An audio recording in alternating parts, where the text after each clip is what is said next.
Ce casque doré, ce regard perçant, ces tailleurs et ce sac à main si britannique, Margaret Thatcher les aura conservés jusqu'à sa mort, y compris ses réflexes d'ancien Premier ministre devant les flashs des photographes au 10 Downing Street. Et pourtant, après une série de crises cardiaques, la Dame de Fer souffrait d'accès de démence depuis quelques années et elle ne prenait plus la parole en public.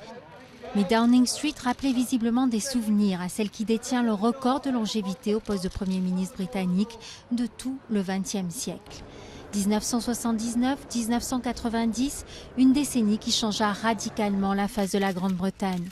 D'un pays dominé par le Parti travailliste et les luttes syndicales à l'ère de la City triomphante. Beaucoup dénonceront le thatcherisme et ses effets néfastes sur les services sociaux. À tout cela, Margaret Thatcher rétorquait « La dame ne fait jamais marche arrière ». Son album de souvenirs témoigne de son inflexibilité.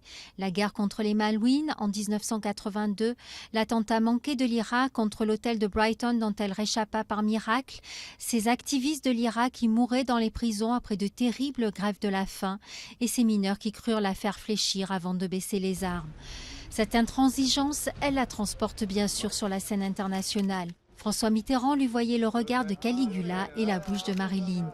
Elle restera célèbre pour son « I want my money back », « Je veux récupérer mon argent » lors d'âpres discussions sur le budget européen. Grande amie de Ronald Reagan, elle n'a que défiance pour l'Union européenne.